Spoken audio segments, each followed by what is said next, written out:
Hi guys, welcome to the Rajan Dayal channel. चलिए आज हम बात करते हैं इकोनॉमिक्स के बारे में। मैं आपको बता दूं कि आज से पूरे इकोनॉमिक्स एक एक करके टॉपिक करके मतलब एक एक टॉपिक करके पूरे ख़त्म करेंगे। 10 दिन में पूरे इकोनॉमिक्स को ख़त्म करेंगे। चलिए अब अभी से स्टार्ट करते हैं इकोनॉमिक्स बिना लेट किए हुए। पहले तो इकोनॉमिक्स का definition. Economic is a social science that the study of production, distribution and consumption of goods and service. Economic एक ऐसा अर्थशास्त्र है जिससे हम प्रोडक्शन भी करते हैं, वस्तु को प्रोडक्शन करते हैं, उसको डिस्ट्रीब्यूशन करते हैं और कंजप्शन करते हैं। मान लीजिए हम लोग कोई मतलब चीज़ उसको प्रोडक्शन मतलब प्रोडक्ट उत्पादन करते हैं। अब उसको उत्पादन करते हैं तो उसको मतलब डिस्ट्रीब्यूट भी करना है और कंज्यूम भी करना है। उसी को हम लोग इकोनॉमिक्स कहते हैं। जैसे अब प्रोडक्शन मतलब अब उसमें या तो गुड्स में भी हो सकता है या सर्विस में भी हो सकता है, ये किसी भी हो सकता है। अब हम बात करते हैं कि इकोनॉमिक्स के की पॉइंट क्या होता है। एक जैसे कि इकोनॉमिक्स के मेन की पॉइंट पहला तो होता है माइक्रो इकोनॉमिक। माइक्रो इकोनॉमिक क्या होता है कि जो कि इंडिविजुअल लेवल में होता है, जो कि इंडिविजुअल कंज्यूमर होता है। जैसे कि मान लीजिए हाउस होल्डर है एंड फार्म हो गया, मतलब जो भी हाउस और घर मतलब हो आप इंडिविजुअल लेवल पर कंज्यूम करते हैं तो उसको हम माइक्रो इकोनॉमी बोलते हैं। अब मैक्रो इकोनॉमी बोलते हैं जो कि हम लोग एग्रीगेट मेजर करते हैं। जैसे टोटल डिमांड हो गया, एग्रीगेट डिमांड हो गया। जैसे कि हो गया नेशनल, जैसे इंडिया का पूरा इकोनॉमिक, नेशनल इकोनॉमिक हो गया, पूरा एम्प्लॉयमेंट हो गया, ओवरऑल एम्प्लॉयमेंट हो गया, ओवरऑल इन्फ्लेशन हो गया, इकोनॉमिक ग्रोथ हो गया। ये मैक्रो इकोनॉमी में आता है। अब बात करते हैं कि इकोनॉमिक्स का सिग्निफिकेंस क्या है। सिग्निफिकेंस ऑफ इकोनॉमिक्स, जो कि इकोनॉमिक्स में मतलब इकोनॉमिक्स का महत्वपूर्ण क्या चीज़ है। पहला था कि रिसोर्स एलोकेशन। जो भी हमारे पास इंडियन गवर्नमेंट के पास, इंडिया के पास रिसोर्स है उसको एलोकेट करना है, पॉलिसी फॉर्मुलेशन करना है, इम्प्रूव द लिविंग स्टैंडर्ड। हम लोग हमारे इकोनॉमिक्स में है कि जो भी हम लोग का रहन सहन है उसको इम्प्रूव करना है। और अंडरस्टैंडिंग द मार्केट मैकेनिज्म, जो भी मार्केट में है तो उसको मार्केट मैकेनिज्म का समझना है कि इस मार्केट में हम लोग क्या प्रोड्यूस कर सकते हैं, क्या डिमांड है, क्या सप्लाई है, क्या मतलब जो भी पीपल है वो मतलब पीपल का मतलब लोगों का क्या डिमांड है सबसे ज़्यादा, उसको बोलते हैं अंडरस्टैंडिंग द मार्केट मैकेनिज्म। अब बात करते हैं addressing economic problem. Addressing economic problem में होता है कि economic provide the tool and analysis. जैसे कि फाइंड द सॉल्यूशन हो गया, वेरियस प्रॉब्लम हो गया, जैसे कि वेरियस प्रॉब्लम में पॉवर्टी हो गया, इनइक्वालिटी हो गया, इन्फ्लेशन हो गया, रिसेशन हो गया। ये इकोनॉमिक को एड्रेसिंग द इकोनॉमिक प्रॉब्लम होता है। अब बात करते हैं ग्लोबल इंटरडिपेंडेंस। ग्लोबल इंटरडिपेंडेंस होता है कि इंटरकनेक्टेड है वर्ल्ड। आज के दुनिया में पूरा वर्ल्ड इंटरकनेक्टेड है, एक दूसरे से कनेक्ट है, एक दूसरे पर डिपेंड है।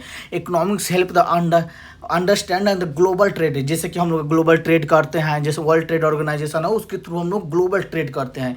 इंटरनेशनल एंड फाइनेंस भी करते हैं। जैसे कि वर्ल्ड बैंक से हम लोग पैसा भी लेते हैं, लोन भी लेते हैं। IMF हो गया, कभी जो IMF तभी लोन देता है जब आपका बैलेंस ऑफ पेमेंट का क्राइसिस होगा तब। अब बात करते हैं कि बिजनेस डिसीजन मेकिंग। जैसे कि बिजनेस डिसीजन मेकिंग में होता है business is the economic people to the make the inform decision about the pricing, production, investment.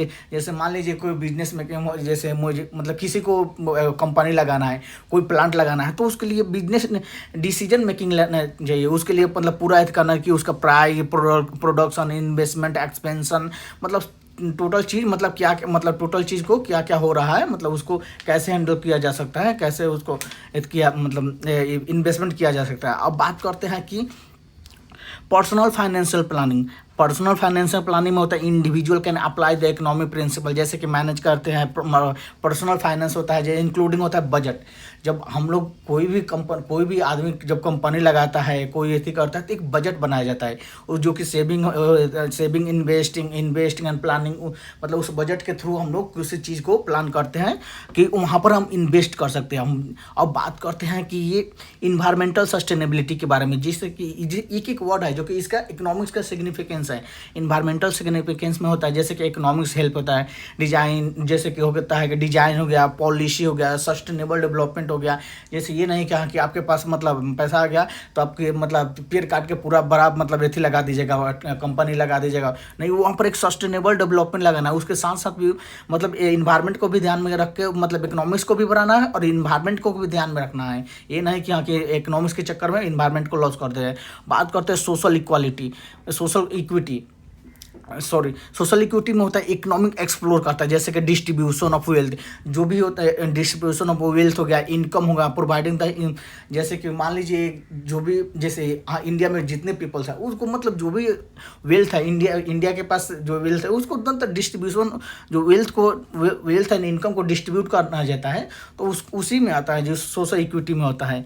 अब बात करते हैं कि हम लोग स्ट्रेटेजिक प्लानिंग क्या होता है। जैसे कि स्ट्रेटेजिक प्लानिंग होता है गवर्नमेंट करता है कि इकोनॉमी में स्ट्रेटेजिक प्लानिंग क्या होता है कि अगले 5 साल में हमको ये क्या टारगेट अचीव करना है, अगले 1 साल में हमको क्या करना है, अगले 2 साल में क्या करना है, ये होता है स्ट्रेटेजिक प्लानिंग। जैसे कि यहाँ की गरीबी हटाओ योजना चल रहा था, और सब भी योजना चल रहा है जैसे कि इलेक्ट्रिसिटी करना है कि पूरे देश को इलेक्ट्रिसिटी से कनेक्ट करना है, ये सब योजना है, ओवरऑल योजना है। अब बात करते हैं कि एक क्लासिफिकेशन ऑफ इकोनॉमिक्स कितने प्रकार के होते हैं, मतलब कितने प्रकार के होते हैं। जैसे कि होता है पहला तो इकोनॉमिक्स बहुत प्रकार के, जैसे अब एक एक करके हम डिस्कस करेंगे, उस एग्जाम्पल के साथ डिस्कस करेंगे। पहला तो होता है कि सेक्टर वाइज में होता है कि 3 प्रकार होता है। जैसे होता है primary sector, secondary sector and tertiary sector.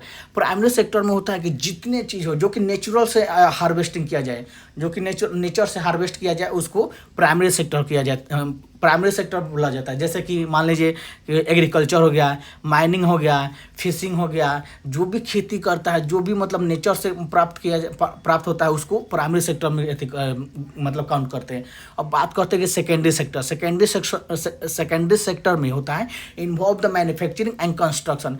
जैसे कि होता है फैक्ट्री हो गया, मतलब फैक्ट्री को बनाने के लिए जो कंस्ट्रक्शन साइट बनता है उसको काउंट किया जाता है, जो कि सेकेंडरी सेक्टर में। जैसे कि मैन्युफैक्चरिंग में जो भी चीज़ मैन्युफैक्चरिंग में आएगा उसको सेकेंडरी सेक्टर में काउंट करेंगे। अब हम बात करेंगे कि मतलब टर्सरी सेक्टर के बारे में बात करेंगे। टर्सरी सेक्टर में होता है कि टर्सरी सेक्टर में होता है कि जैसे कि इन्वॉल्व द सर्विस हो गया है, जो भी हम लोग सर्विस मतलब देंगे लोग ना किसी को, जैसे कि बैंक में सर्विस देना है, बैंक वाला सर्विस देता है पब्लिक को। जैसे एटीएम होता है, उस एटीएम भी मतलब पब्लिक को सर्विस देता है। टर्सरी सेक्टर में होता है ना कि जो भी सर्विस प्रोवाइडर है ना उसको टर्सरी सेक्टर में लाते हैं। जैसे कि हेल्थ केयर हो गया, एजुकेशन हो गया, रिटेल हो गया, जैसे कि अमेजॉन हो गया, ये सब सर्विस प्रोवाइड करता है। बैंक हो गया, ये सब सर्विस प्रोवाइड करता है। अब बात करते हैं कि डेवलपमेंट के स्टेटस से, जैसे कि इकोनॉमिक्स बहुत प्रकार का बोलता है, अभी तो सेक्टर के बारे में बोले, अब बात करते हैं डेवलपमेंट की वजह से। डेवलपमेंट में होता है, एक तो होता है डेवलप्ड इकोनॉमिक, जो कि विकसित इकोनॉमिक्स होता है, एक होता है डेवलपिंग जो कि अभी विकसित हो रहा है, एक होता है लिस्ट डेवलप जो कि अभी बहुत मतलब कम डेवलप है। अब बात करते हैं डेवलपिंग इकोनॉमी का होता है, जैसे कि हाई इनकम, जिनके पास मतलब $14,000 से मतलब ज़्यादा पर मतलब थी इनकम आ जाए, मतलब उसको मतलब डेवलप इकोनॉमी। अभी तो डेट में तो मतलब जैसे कि अभी के करंट के न्यूज में रसिया मतलब हाई इनकम कंट्री बन गया है, जो कि डेवलप्ड इकोनॉमी है। जैसे कि वहाँ पर ऑलरेडी इंफ्रास्ट्रक्चर है, मतलब इंडस्ट्रियल बेस है, ऐसा है जैसे कि इंडस्ट्रियल बेस पूरा लग चुका है पूरी तरह से, मतलब वो इंफ्रास्ट्रक्चर उसका ऐसी खड़ा है। अब बात करते हैं जैसे कि डेवलप्ड इकोनॉमी क्या है, कौन कौन आता है, जैसे कि यूके आ गया, यूएसए हो गया, जर्मनी हो गया, ये सब डेवलप्ड इकोनॉमिक है। अब बात करते हैं developing economic and developing economics में आता है मिडिल एंड लो इनकम आता है, जो कि इंडिया डेवलपिंग इकोनॉमी में आता है, जो कि मतलब डेवलपिंग इकोनॉमी में आता है। डेवलपिंग जो कि मतलब 12,000 तो बहुत हो गया, उससे मतलब कम ही, मतलब 4,000 के और 8,000 के बीच में, मतलब थी डॉलर के बीच में इंडिया मतलब कमाता है उसके, जो कि लो मतलब डेवलपिंग इकोनॉमी का भी बोल रहा है। प्राइम मिनिस्टर मोदी जी ने अनाउंस किया है कि हाँ मतलब 2047 तक इंडिया एक डेवलप्ड इकोनॉमिक बन जाएगा, जो कि हाई इनकम कंट्री बन जाएगा। अभी देखते हैं क्या होगा, मे भी हो सकता भी हो, नहीं भी हो सकता है। अब बात करते हैं कि लिस्ट डेवलप इकोनॉमी एकदम मतलब गरीब देश, जैसे जितनी अफ्रीकन कंटिनेंट है ना, एक दो जैसे साउथ अफ्रीका को छोड़ा के, मतलब नाइजीरिया मतलब और कुछ नाइजीरिया को छोड़ा के सारे कंट्री लिस्ट डेवलप इकोनॉमी में आते हैं। इसको लो इनकम कंट्री इसको बोला जाता है। अब बात कर जैसे कि हाथी हो गया, चाड हो गया, ये सब लो इनकम कंट्री बोलते हैं, कंट्री में आता है। अब बात करते हैं इकोनॉमिक सिस्टम के बारे में। इकोनॉमिक सिस्टम होता है जैसे capitalism economy, social economy, mix economics. अब कैपिटलिस्ट इकोनॉमी में आता है प्राइवेट सेक्टर ओनरशिप होता है और फ्री मार्केट होता है, उसमें कोई भी मतलब गवर्नमेंट का इन्वॉल्वमेंट नहीं होता है। जैसे कि होता है यूएस एक कैपिटलिस्ट इकोनॉमिक है, उसमें बहुत ज़्यादा प्राइवेट सेक्टर का इन्वॉल्वमेंट इन्वॉल्वमेंट होता है। यूके भी है, ये भी मतलब एक कैपिटलिस्ट इकोनॉमिक्स है। और बात करते हैं सोशलिस्ट इकोनॉमिक्स। सोशलिस्ट इकोनॉमिक में होता है ना कि हर चीज़ में गवर्नमेंट का इन्वॉल्वमेंट रहता है, उसका प्लानिंग रहता है, हर चीज़ जितने चीज़ इंडिया मतलब जितने चीज़ कंट्री में एक डेवलप किया जाता है उसमें सारे चीज़ में गवर्नमेंट का एक इन्वॉल्वमेंट रह जाता है और इन्वॉल्वमेंट रहता है, उसको सोशलिस्ट इकोनॉमिक बोला जाता है। जैसे कि क्यूबा हो गया, नॉर्थ कोरिया होगा, ये सब मतलब सोशलिस्ट इकोनॉमिक है।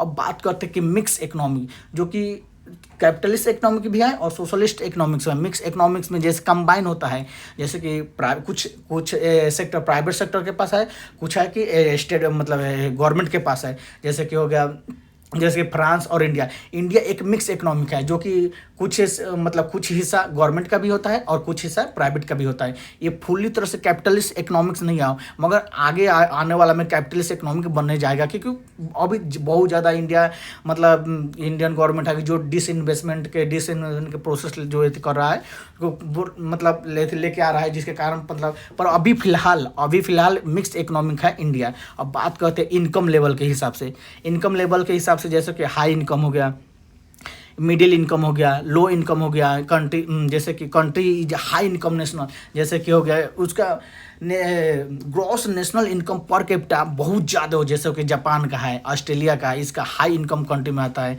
मिडिल इनकम कंट्री में हो गया जिसका gross national income per capita मतलब थोड़ा सा कम हो, जैसे कि मतलब 4,000 और 12,000 के नीचे मतलब 14,000 के नीचे होना चाहिए। ये मिडिल इनकम में आता है। अब बात करें लो इनकम में होता है उनकी 5,000 के नीचे आना चाहिए, जो उसको लो इनकम, जैसे कि अफगानिस्तान हो गया। मिडिल इनकम में हो गया कि मैक्सिको हो गया, चाइना हो गया, ये मिडिल इनकम कंट्री है। लो इनकम कंट्री में अफगानिस्तान हो गया, इथियोपिया हो गया। अब बात करते हैं ग्रोथ स्टेज क्या होता है, जैसे कि इमर्जिंग मार्केट, जैसे इंडिया हो गया। इंडिया एक इमर्जिंग मार्केट है, जो अभी उभरता हुआ मतलब मार्केट है। फ्रंटियर मार्केट होता है अनडेवलप्ड मार्केट। फ्रंटियर मार्केट में होता है जैसे कि वियतनाम, जो अभी मतलब फ्रंटियर पर मतलब धीरे धीरे उभर चुका है। और इमर्जिंग इकोनॉमिक होता है जैसे इंडिया, अभी इकोनॉमिक्स में काफ़ी मतलब उभर रहा है, काफ़ी तरक्की करेगा। और डेवलप मार्केट होता है जैसे कि एस्टेब्लिश्ड इकोनॉमिक्स, ऑलरेडी वहाँ पर सारे चीज़ें एस्टेब्लिश है, जैसे कि यूएस हो गया, जर्मनी हो गया, ये ऑलरेडी ग्रोथ डेवलप्ड इकोनॉमिक है। अब बात करते हैं जोग्राफिकल रीजन से होता है, जैसे कि जोग्राफी जैसे कि हो गया एशिया हो गया, यूरोप हो गया, नॉर्थ अमेरिका हो गया, साउथ अमेरिका हो गया। अब बात करते हैं नॉर्थ अमेरिका में, जैसे यूएसए, चाइना, मतलब काफ़ी बड़ा इकोनॉमिक है, मतलब अच्छा खासा है। यूरोप में धर लीजिए यूरोपियन यूनियन हो गया, जैसे यूरोपियन यूनियन कंट्री हो गया, यूके हो गया। एशिया में चाइना हो गया, इंडिया हो गया, जापान हो गया, ये सब काफ़ी अच्छा खासा इकोनॉमिक। अफ्रीका में Nigeria, south Korea. Latin America में मतलब ब्राज़ील हो गया, जो कि साउथ अमेरिका को बोला जाता है लैटिन अमेरिका, जैसे कि ब्राज़ील हो गया, अर्जेंटीना हो गया। ओशिनिया में हो गया जैसे कि ऑस्ट्रेलिया और न्यूजीलैंड हो गया। अब बात करते हैं कि इंडस्ट्री सेक्टर के बारे में, इंडस्ट्री लेवल पे, जैसे इकोनॉमिक्स होता है ना, इंडस्ट्री लेवल पर, जैसे कि एग्रीकल्चर में, इंडस्ट्री में, सर्विस में। एग्रीकल्चर में क्या था, फार्मिंग हो गया, फिशिंग हो गया, फॉरेस्टिंग हो गया। इंडस्ट्री में हो गया मैन्युफैक्चरिंग, माइनिंग, कंस्ट्रक्शन हो गया। और सर्विस में हो गया जैसे कि बैंकिंग हो गया, रिटेल हो गया, हॉस्पिटलिटी हो गया। अब बात हॉस्पिटलिटी हो गया मतलब इसका अगर धीरे धीरे बहुत सा होता है। अब बात करते हैं कि जैसे कि ग्लोबल इकोनॉमिक्स में होता है, सॉरी यहाँ पर लिखना चाहिए ग्लोबल इकोनॉमिक्स पर। ग्लोबल इकोनॉमिक्स में होता है या तो ओपन इकोनॉमिक्स हो या तो क्लोज इकोनॉमिक्स हो। ओपन इकोनॉमिक्स में होता है जैसे कि इंगेज एक्सटेंसिवली, जो कि इंटरनेशनल ट्रेड से इंगेज हो, जैसे कि सिंगापुर हो गया, जर्मनी हो गया। इंडिया भी ओपन इकोनॉमिक है, इंडिया हो जो कि इंटरनेशनल ट्रेड करता हो, उसको मतलब ग्लोबल रिलेशन से मतलब बोलते हैं, जो कि ओपन इकोनॉमिक बोलते हैं। अब बात है क्लोज इकोनॉमिक होता है ना, लिमिटेड जो एंगेजमेंट हो, जैसे इंटरनेशनल ट्रेड बहुत कम हो, जैसे कि हो गया साउथ कोरिया। ये सब मतलब ये कंट्री है ना साउथ कोरिया की, जो कि क्लोज इकोनॉमिक है। ये सब मतलब क्लोज इकोनॉमिक है। ये करके आज पूरा इकोनॉमिक्स पे बात की है, जो कि बहुत economic classification of economics, significance economics और सबके की पॉइंट बात किए। आगे चल के और भी आप मतलब